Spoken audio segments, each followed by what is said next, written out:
Hello everyone, welcome back to another episode of the weird Wikipedia slideshow article thing that I do.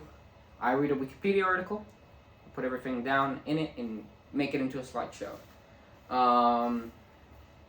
Anything I don't mention, please leave down in the comments and I'll mention it in my next video. Please leave a like, subscribe even, maybe even reblog, retweet. Rip off this video and put it on TikTok, maybe Instagram Reels, maybe YouTube Shorts. Reblog, like, subscribe, leave comment, share with friends. Anyways, post on Snapchat. Anyways, and do basic research.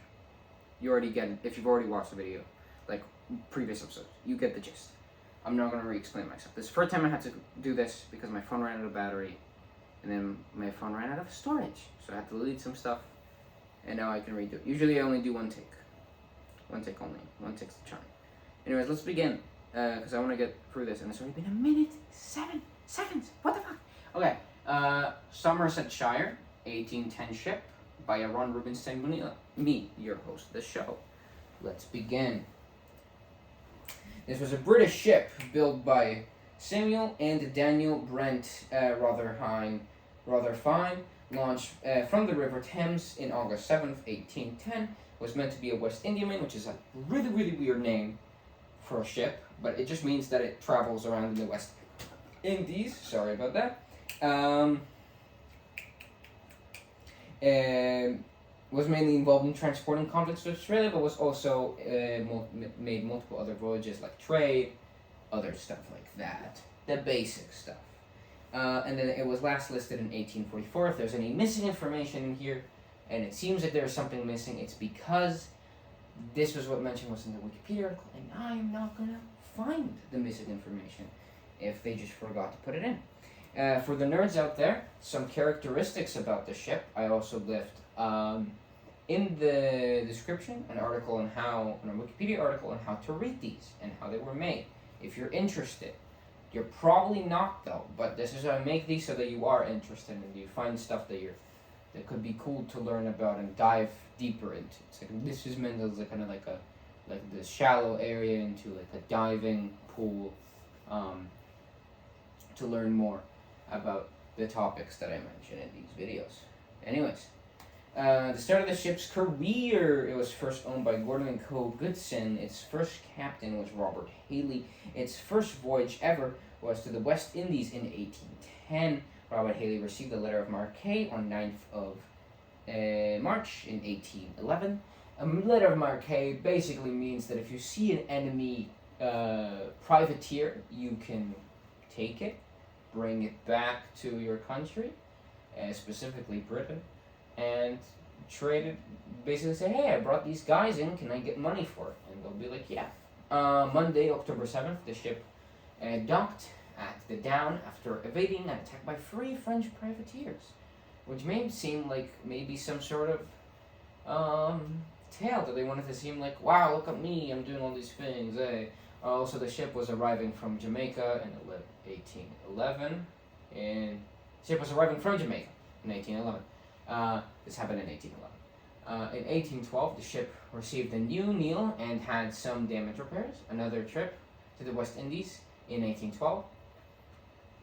In 1814, the ship had made 2 trips, one to Bahia and one to Botany Bay. The first convict voyage that they made, it was captained by Alexander Scott.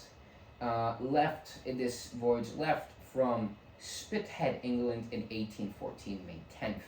About 200 male convicts were transported. One death was of one convict died while on the voyage. On the 17th of October, Somersetshire arrived in Port Jackson, which is in Australia, I believe. The ship left Port Jackson on the 5th of December, heading for Bengal. Other trade voyages that I made. Let me switch over here so you can see my beautiful face. Hello. The ship was now owned by Dawson, Shedden and Co., captained by Scott Smith from 1810 to 1820.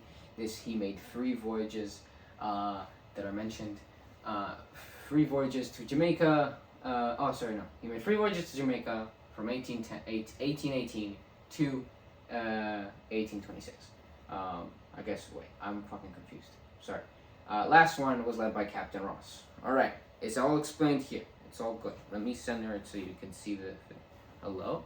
Okay, maybe if I move out. Can you see it better? You can see it. Why does it do that? I have to fix that. Received new whales and some repairs in 1825. The ship was later owned by Chapman and led by Captain Moray Jackson.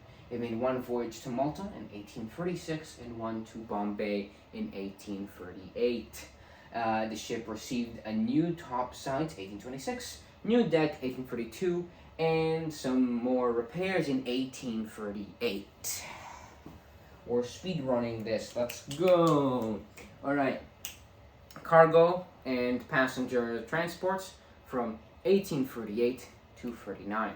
It's just a random list that they put in the Wikipedia article. I don't know why. Let's speed run this too. Oh boy.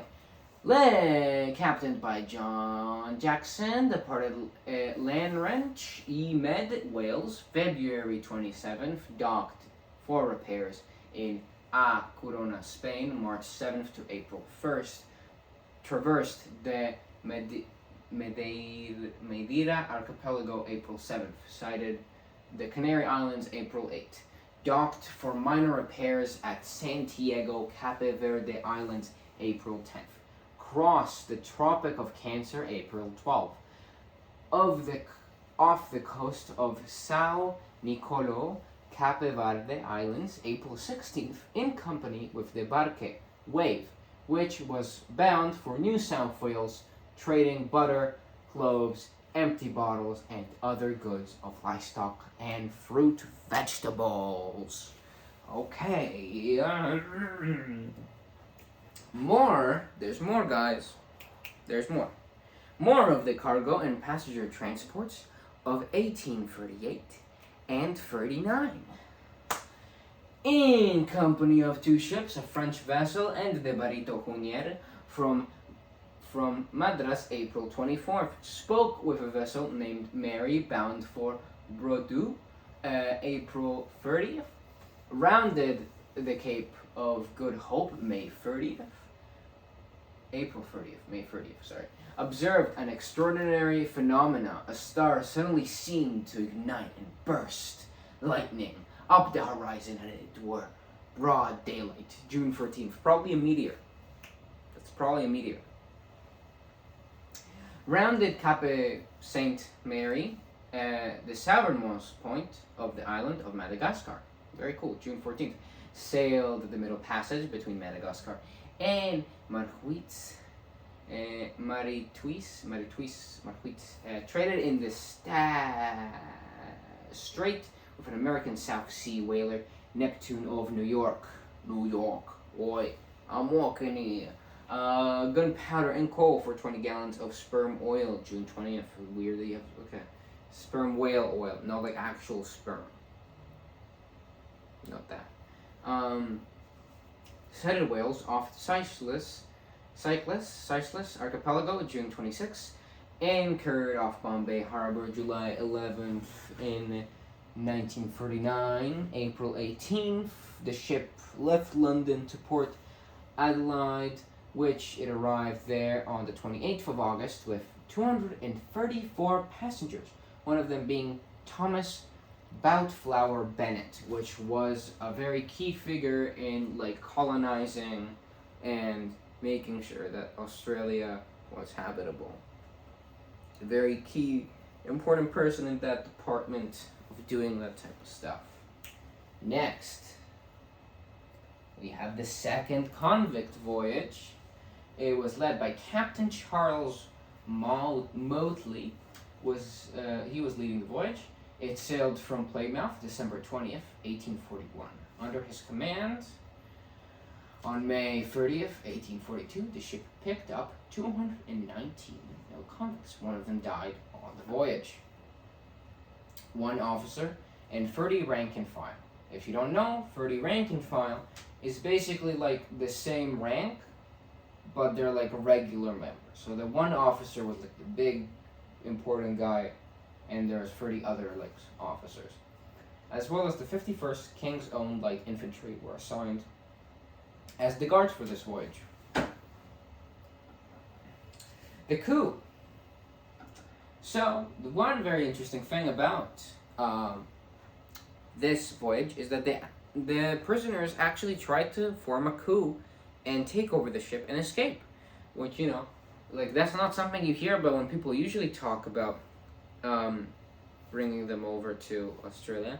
They seem very hopeless and sad, and not like they really want to do anything. It's very cool to see that they actually did try and do something. God, this 1040, Jesus Christ. This presentation is taking a long time. Alright, here was their plan. Let me get out of sight so you can see it. Perfect. The plan. Kill all the officers. Step 1, kill all the officers. Step 2, abandon those who did not join the mutiny in boats. Like little lifeboats. Like the ones you see over here. This one over here. And then step 3, head for South America. Not specifying any country, just head for South America.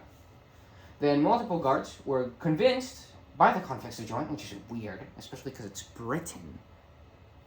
Why would you join? Why would you betray your Britain? Actually, it makes a lot of sense, actually. Sorry about that. Alright, the plan was discovered and the boat pulled into Table Bay, South Africa. This was discovered, doesn't really tell how it was discovered. It was just discovered, and the captain decided, you know what, we're going to pull into in South Africa. A 2-week court-martial tried 4 of the guards who joined the mutiny, with one of them turning on his comrades. Not very cool. One guard that was not named. The ringleader of the group, like the main guy, like the guards, right? He was shot by firing squad. Very fun. The other 2 soldiers were sentenced to transportation, which means they were just later transported to Australia. They were transported on a different boat, which makes sense, but yeah. The ship later made it to Sydney on the 28th of June with no further complications. Clapping because, I don't know why I'm clapping. It's quite sad that they just kind of dropped all the convicts off there. Well, Australia exists now because of that, so. New South Wales, most corrupt, very corrupt state. Its last voyage. The Somersetshire made one last voyage to Hobart Town from London before never being listed on another document ever again in 1844. We don't know if the ship, like, what actually happened to the ship. It just wasn't mentioned in any other documents. It was like, so there's basically one main document that the article is based off of, which is like Lloyd's like referral, something like that. It's some company that still exists to this day. Basically, it just like kind of like, you know, kept track of all that. That's great stuff. And so yeah, it was never mentioned in another file again, so we don't know what actually happened to it. It has been on the water for about 30 years, and it's made out of wood. It could still be on the water, but we don't know. Maybe it was just scrapped, taken by another company. We don't know. But yeah. Did I mention it was owned by Chapman? I think I did. I didn't mention it was owned by Chapman. Anyways, you can read what I've written here down, which you'll see now in 2 seconds. Pause the video to read it if you want, or I can just explain it. Here we go. Well, I think it's really cool to learn about, like, you know, these smaller stories. They kind of give like life to our like world. They make it seem more like alive and lived in. Not just like these big epic battles. And I think it's fun to also like view this side story of, like, you know, like unanswered part. Like, you know, like, haven't you ever wondered, like, why didn't like 200 convicts try and fight their way out of, you know, like being transported somewhere else? Yeah, this is the story about that. And it's just, you know, and like it brings a new light to the world, and it's so fun to learn about like the little like fights and stuff. Like this one little boat, it's so fun to like learn about it. It's like, it's great because it's like you learn something new, and it's cool, and it's like interesting, and it's its own little thing. And also, like, the fact that there's, like, so much missing information also adds kind of, like, to the mystery of it. Which I think is fun. And it's fun to have, like, you know, maybe not me, because I'm busy and I have other things to do. But maybe you can, like, search into it and, like, try and find out about, like, what happened to those. Like, what happened between 1832 and 1826. Like, what happened between those 2 years? There's kind of, like, a gap there, right? Where did the boat go? But, and it's fun to imagine. It just kind of gets the creative mind pumping, and it's not just like a big epic battle, basically. That's basically all I have to say. It might have, nothing that I said, maybe everything that I said didn't really make a lot of sense, but I just find it cool. That's basically the gist of it. Here are the sources, very beautiful. You can click on them, definitely. Of course, if you can't click on them here, I'm ashamed of you. And they will be in the description, as always, per usual. And thank you very much. We have a new video coming up here. I don't know what it's about, but it's definitely going to be there once I upload it. And we have our old video down here about the WSHA hockey tournament, men's ice hockey tournament, 1987. Go check that out. Anything that I missed in this video, and you find any new information, tell me in the comments and I'll read it. After all, I still don't know how to end these videos. Once I get to it, there's a Family Guy clip, I think. It looks Family Guy, it looks like the art style. But anyways, that's it for now. Thank you for watching. This is a bit of a longer presentation than usual, although my first video was the longest one I've ever had. And yeah. Alright, and I will see you in my next presentation, which will hopefully be not too long from now. Maybe in like 2 weeks, 1 week. Alright, see ya.